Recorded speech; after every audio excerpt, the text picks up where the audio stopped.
接下来进行第二场特邀演讲。The next session will be the second inviting speech by our honorable speaker. 我们邀请考选部李荣胜政务次长为我们主持。本场次演讲人为 Professor Rupert Wegerif。Professor Wegerif 来自 University of Cambridge。演讲的题目为 Education Technology for Collective Intelligence。接下来将时间交给主持人。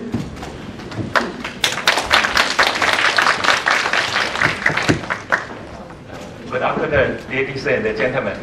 I'd like to briefly introduce our distinguished speaker, Dr. Rupert Wegerif. Dr. Wegerif is a professor of education at the University of Cambridge.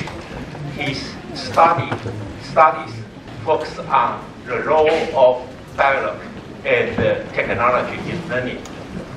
He is working on a dialogue theory of education appropriate for the internet age.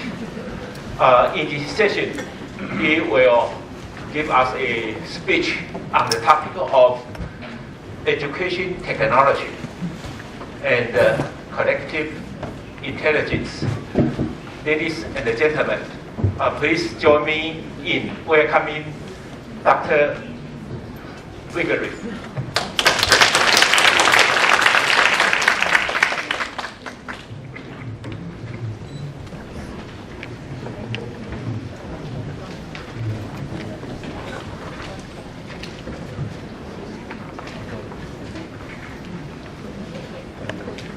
Well, thank you very much for inviting me here for this very important conference.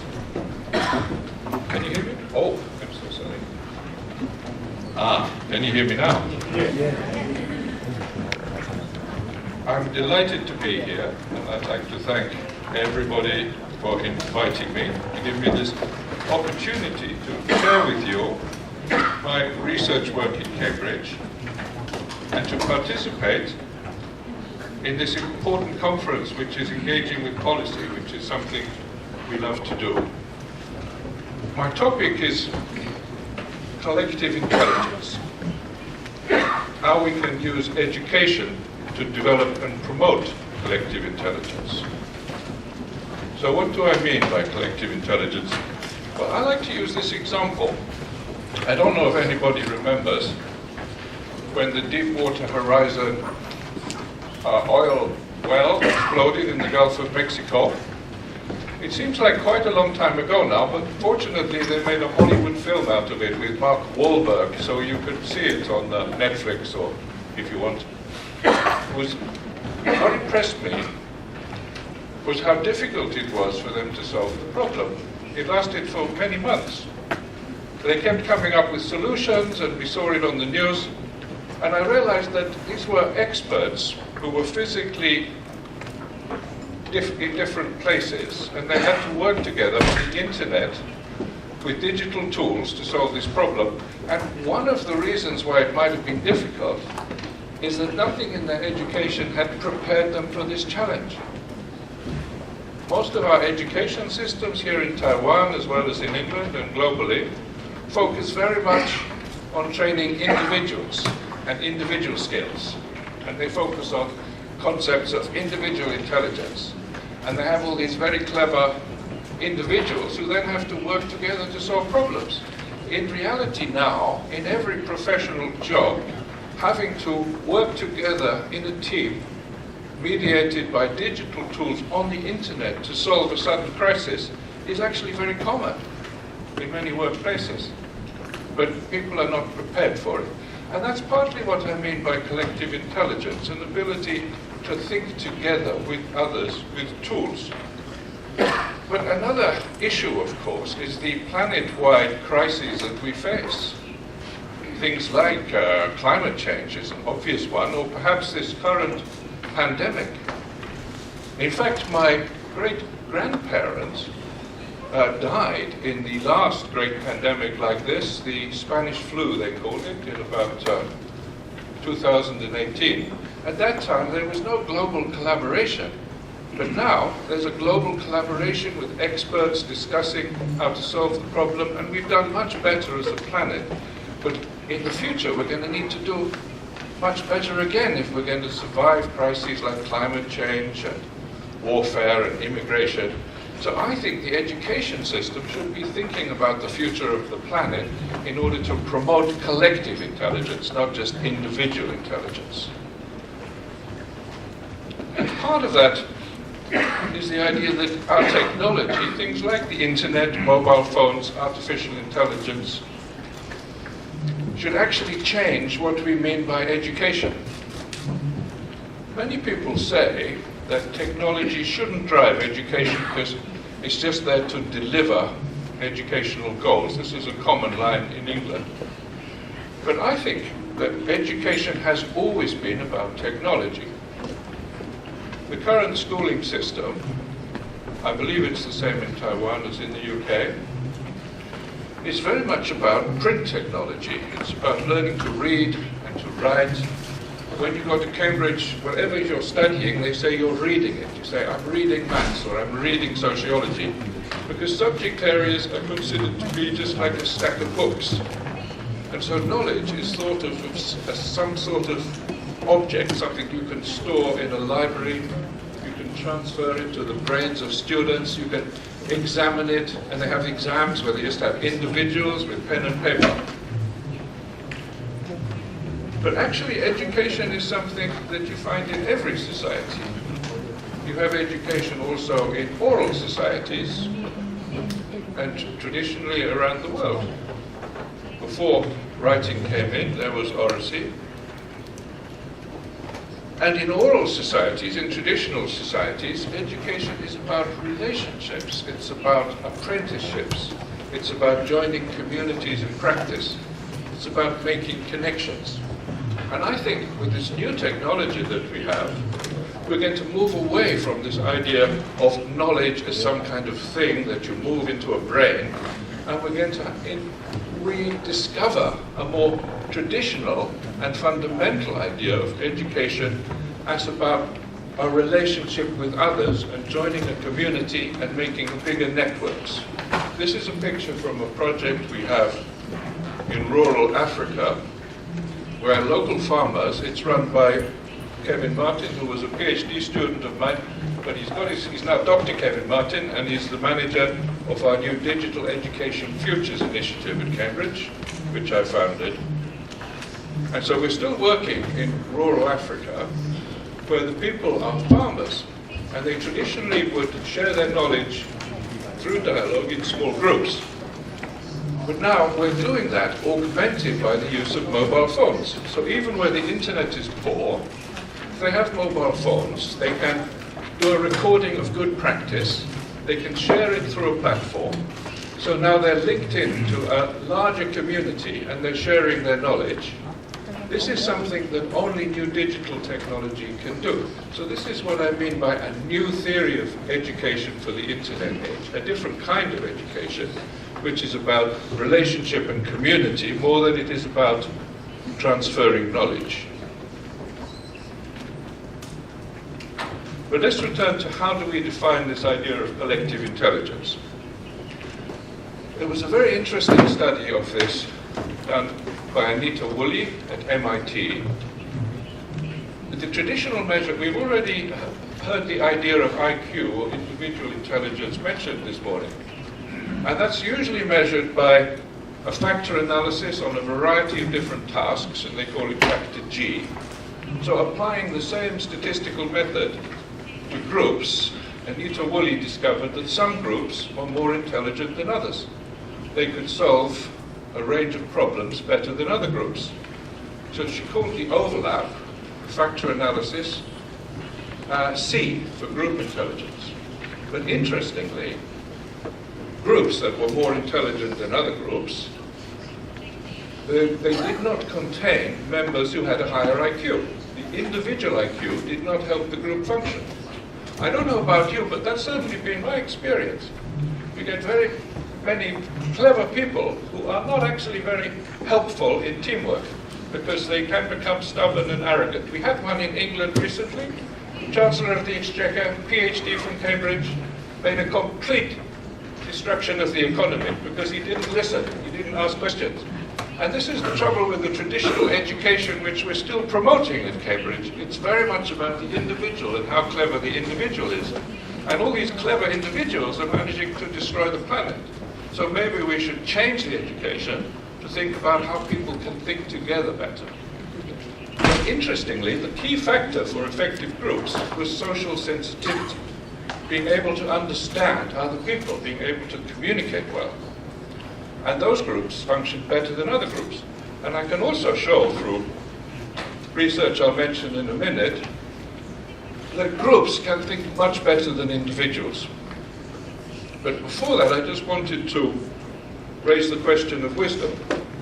Because I'm using the word intelligence, which originally meant essentially holistic good thinking, being able to say the right thing in the right context, being able to judge between problems.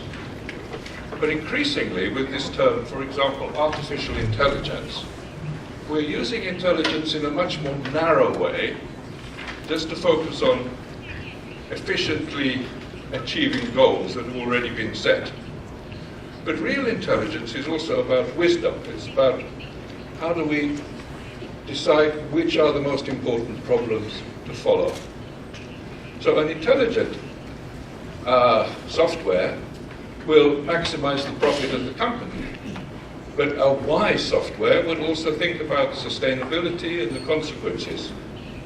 I hope this Chinese character is the appropriate one for the concept I'm looking for. Oh, good.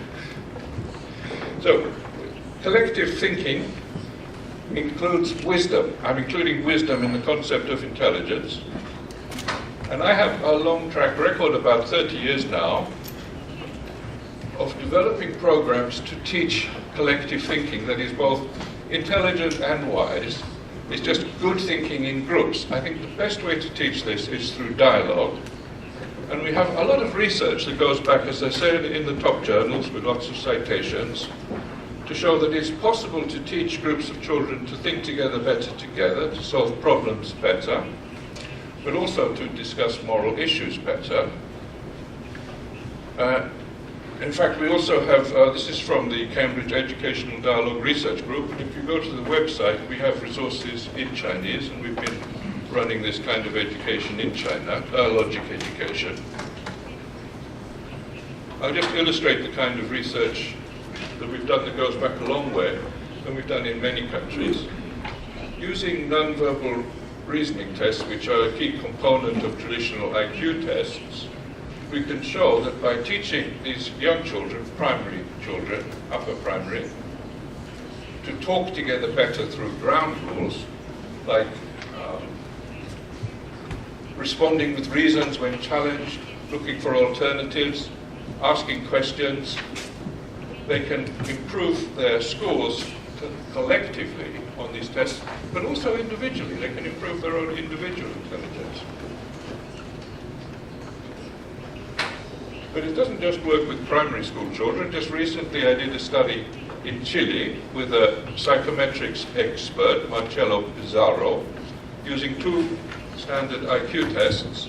And we could show that groups of adult students using Zoom, this was COVID time, they could actually score much higher together than individuals. In other words, groups are more intelligent than individuals, which is obvious, I would have thought. But sometimes, when people aren't good at group work, it seems sometimes that joining a group makes life more difficult. So there was a difference between effective groups and non-effective groups. And the key difference was humor. Smiling, having a good sense of humor, building a group rapport. Probably because if you're going to challenge people and say that they're wrong in their answer, it's good if you have a good relationship. So if you can laugh about it, it's easier to think well together. And I think this is more, though, than just explicit reasoning with verbal constructions like, I think this because that. That's one of the theories about why group thinking works. But another study led by Professor Sylvia Rojas Drummond and her team in Yunnan in Mexico found that by using the same education in ground rules for thinking together, but doing a creative task, writing a short text together, the groups did much better. When the task was evaluated using the usual methods, the thinking together groups did much better than the non-thinking together groups, but they didn't use explicit reasoning. In other words, good thinking is more about body language, more about the shared emotion. It's not just about the explicit reasoning. And I just wanted to add a study there where my research fellow at that time, Yang Yan, did a very similar study in China and got very similar results, although we did have to change some of the ground rules to make them more culturally appropriate for the Chinese context. As I said, some groups think together better than others, and by using these kind of tests we can actually measure what we call the value-added effect, i.e. groups that are doing better in, say, reasoning tests than any of the individuals would do. And the value-added groups have certain shared features.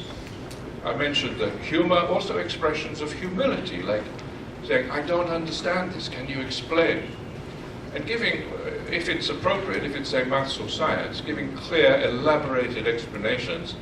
Obviously, the groups, well, it's a well-known fact that more equal participation led to better group results.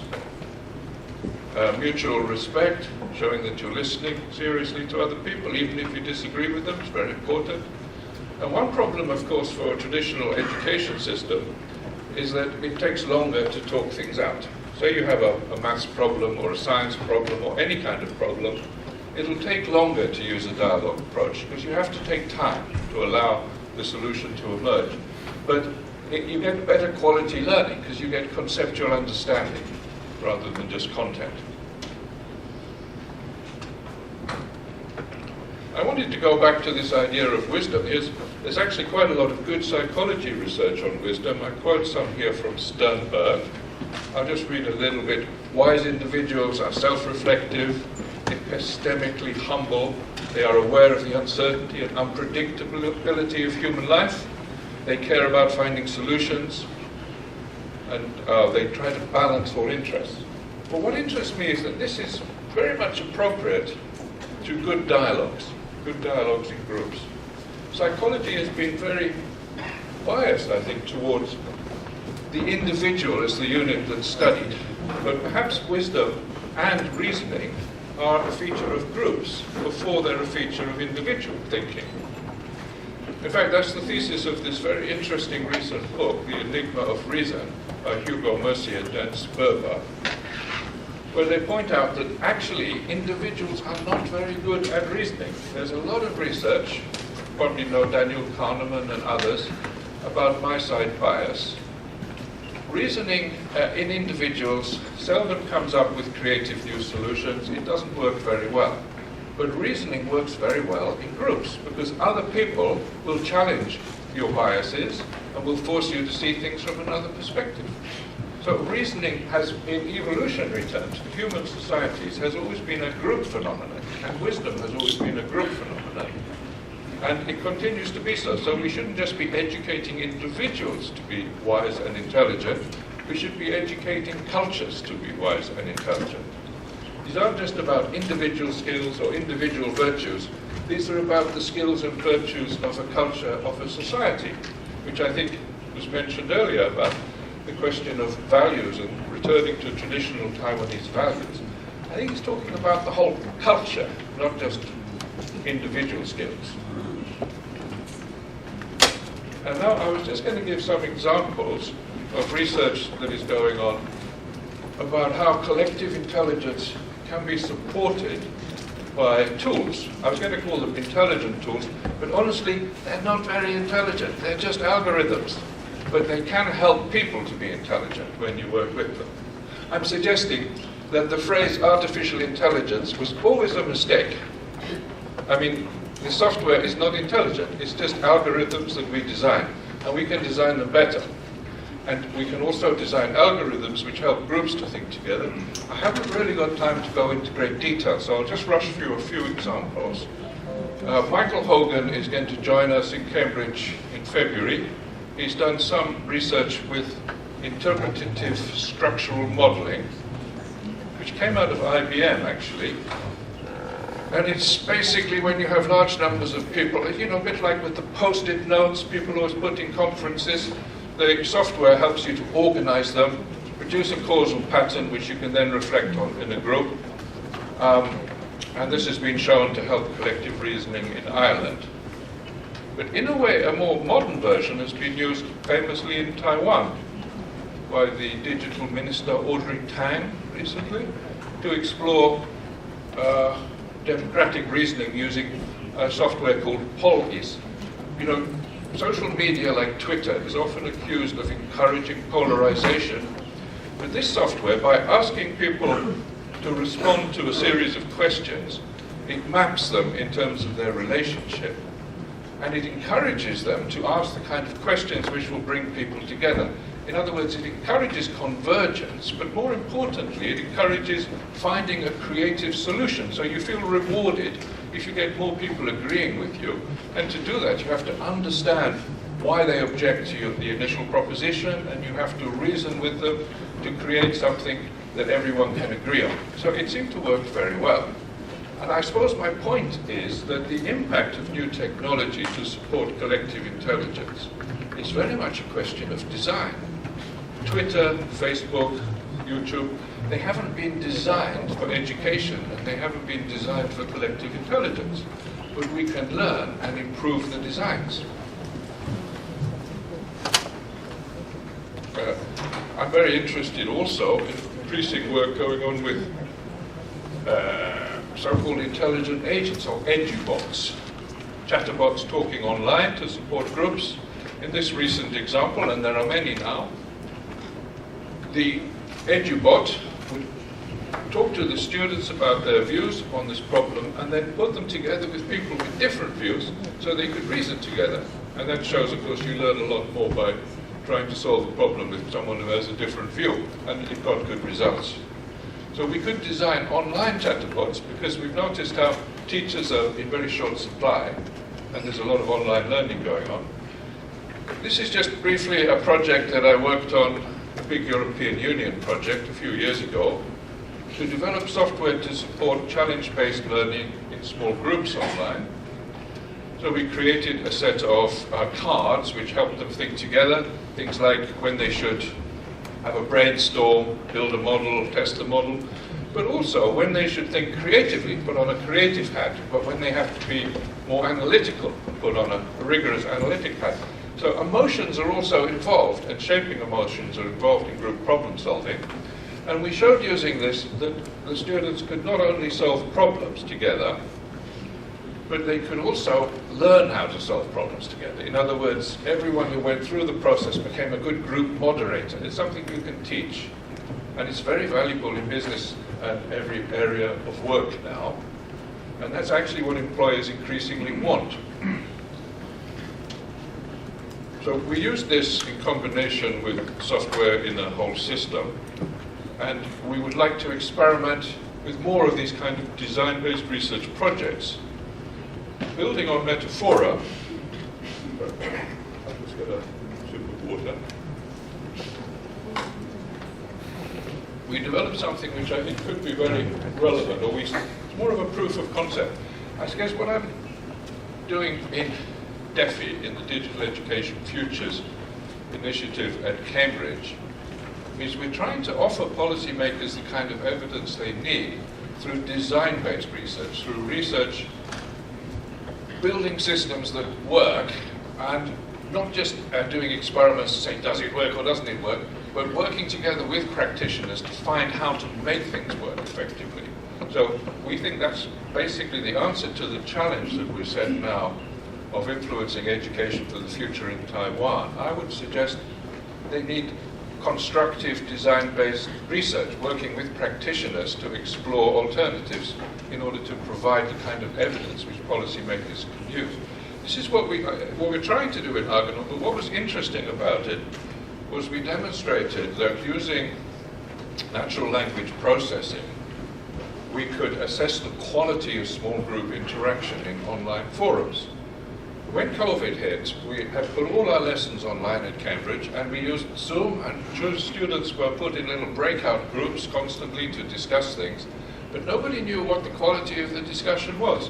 With this software, you could assess whether they're reasoning, whether they're being creative. You could look at the content learning, and then we also designed moderation that could come in to each group.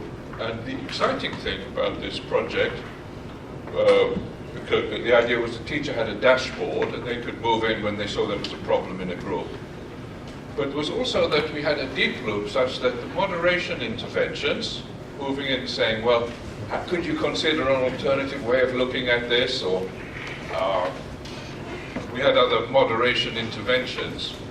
And then these could be assessed so the whole system could continuously learn in what we call the deep loop. So first you have an analysis of the learning in individual groups, but then you could have artificial intelligence or data mining can analyze the learning of the whole system.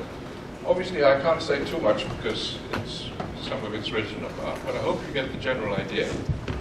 I just wanted to mention, I'm very inspired by my work with Generation Global, which is addressing, using dialogue, they have an off-computer dialogue training system to engage in dialogues online, both through blogging and through videos around the world. They've reached over 600,000 young people.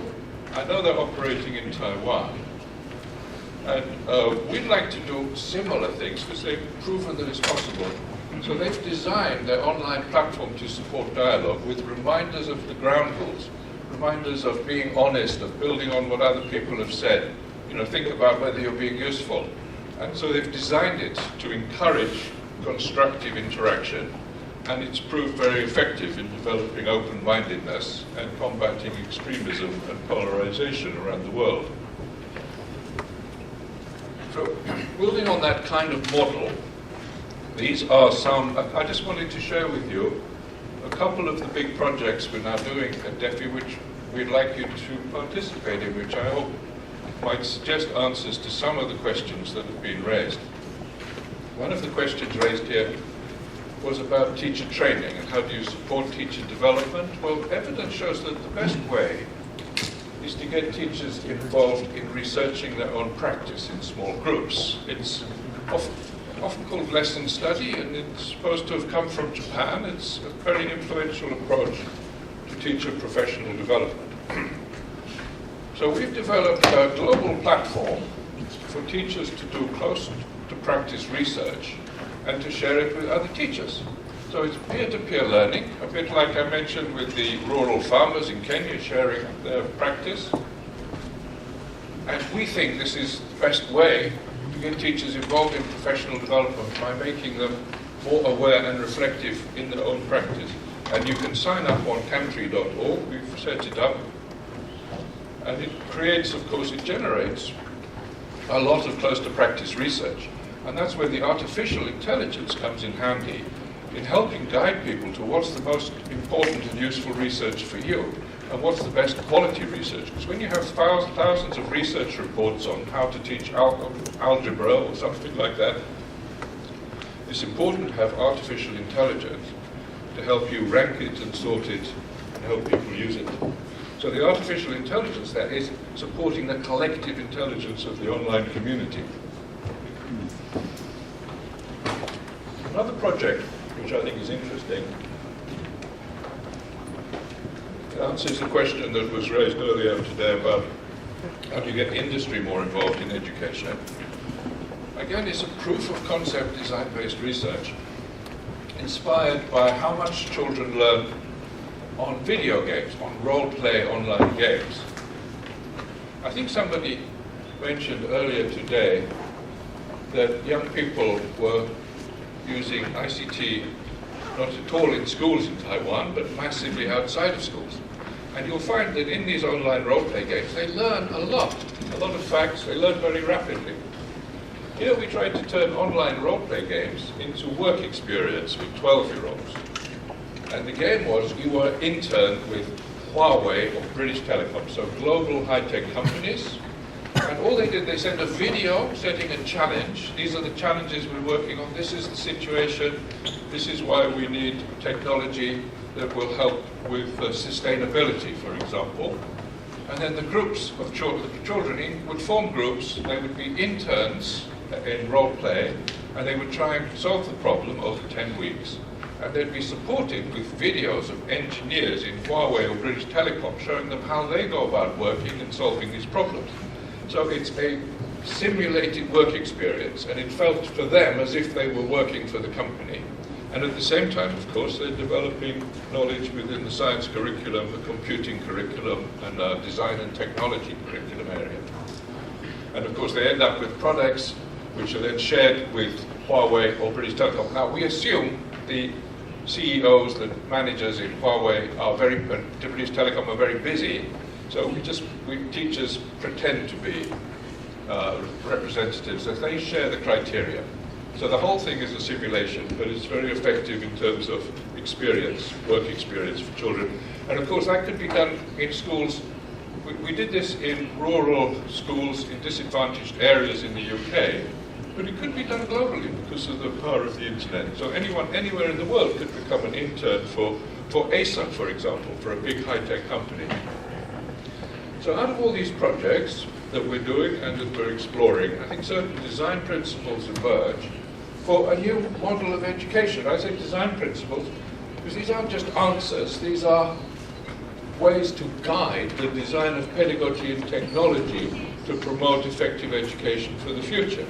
So it's designing for engagement, for bringing children on board, to induct them into the real world global dialogues that are carrying on at the moment. So learning science isn't learning about the past, it's actually participating in an active global dialogue, or learning how to do so, how to understand it.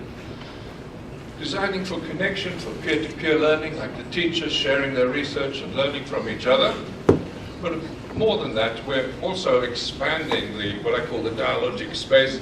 So it's not just teachers learning from each other, it's also integrating more research that comes from the history and the global disciplines of psychology and philosophy that feed into this dialogue about teacher practice and development. And I haven't said enough about it, but I think it's also important to switch education around from pushing forward from the past, repeating problems we've solved in the past, to, in a way, hanging from the future, getting young people to think about the challenges of the future. To, for example, with the example of Huawei and British Telecom setting challenges, they're thinking about how they can solve real-world issues. And this really helps with anxiety, helps people to cope with the rapid change. Education should switch around, in other words, to being global challenge-based or local challenge-based, thinking about how to design the future together so that people can see the opportunities as well as the threats in everything that's happening to them. So those are the design principles. I think that's just a research agenda. I wanted to leave a few minutes for questions. So the idea is, obviously, there's a lot of research going on. I think we want to do educational design-based research on these new models of education that are only possible now because of digital technology. And I think, things like Wikipedia has been a tremendous success. Social media platforms like Facebook and Twitter have gone global, or TikTok or Instagram. Why couldn't we have one global social media platform dedicated to education, so any child anywhere could get help and support for learning anything they wanted to? And I mean, if we had enough funding, we could experiment with developing such a platform. So this is my last slide. The question is, could we design together an experiment with developing a completely new kind of education system, beyond the education system based on the legacy technology of print, towards an education system based on the internet, mobile phones, artificial intelligence, based on the potentials of digital technology. And we should try some experiments to see if we can do this together. So thanks for listening, and there are resources. Do join us. You can sign up for a DEFI campaign, and you can can see some videos and books if you want to. Thank you very much.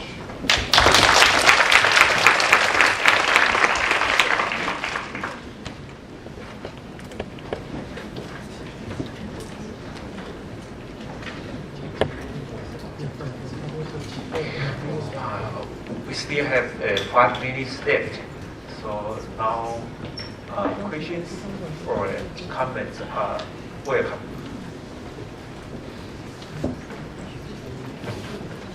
We may have 2 or 3 questions or comments. Then I would like to ask Professor Wegerif to answer together. Okay. Yeah, Professor Lee, would you? Thank you very much. But a very, very newly developed and thought-provoking lecture. Your lecture shall remind me of one thing very important, promoted for a long time by UNESCO, learning to learn. But you have to the metaphora, you have refer to learning to learn together. Yeah. That is, I feel, is very, very important for education. A few thousand years ago, Confucius offered education through his 72 students, just through this kind of learning together so that they can generate a collective wisdom. And he responded in that way. And that has been collected in the book published later. That is very important, so I just want to tell you that this is a historical background. The question is, augmenting collective wisdom with tools. Now that the problem, the project, is that for profit or for non-profit educationally? And secondly, you have been arguing that group discussion, group dialogue is better than the individuals. But is there any kind of idiosyncratic difference between some people? Therefore, some individual consultation is better or more helpful than whole group psychologically.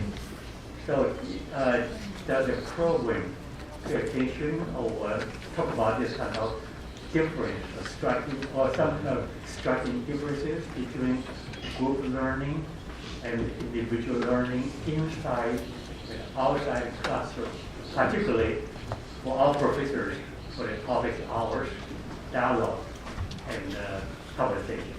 Thank you.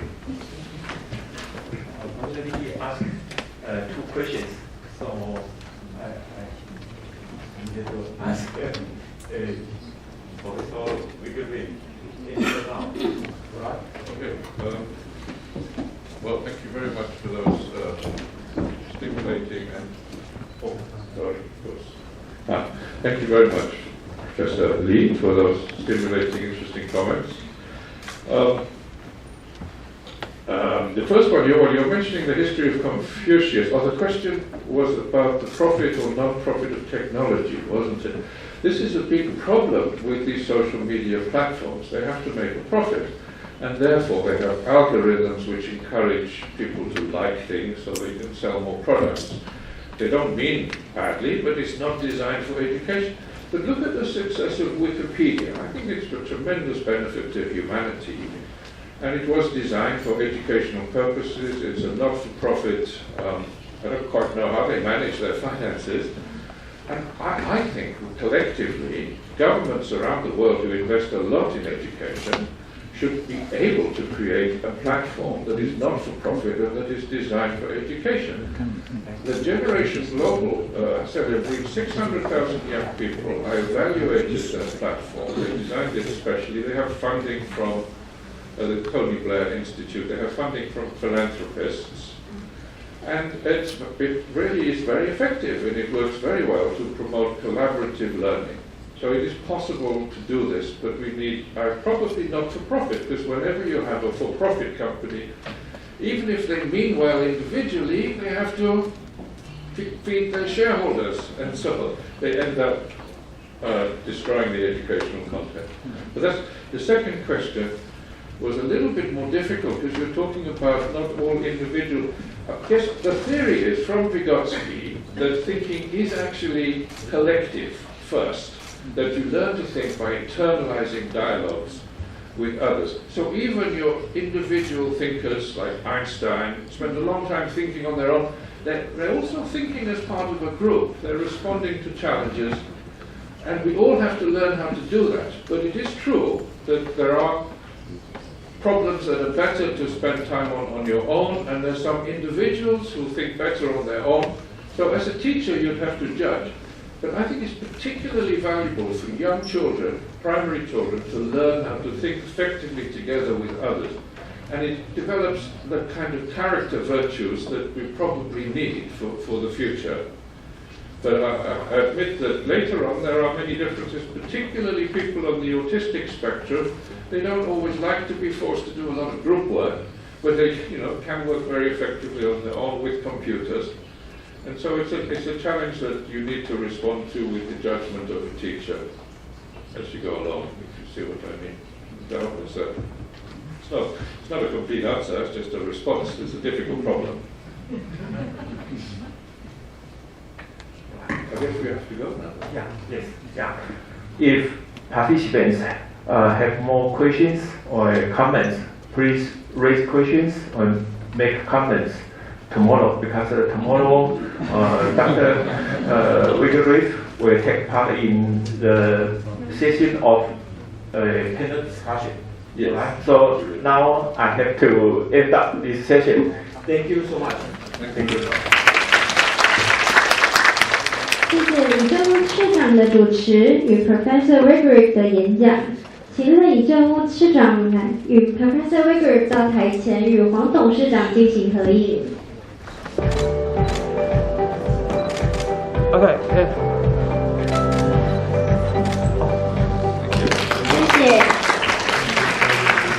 谢谢各位贵宾参与本场次的讨论。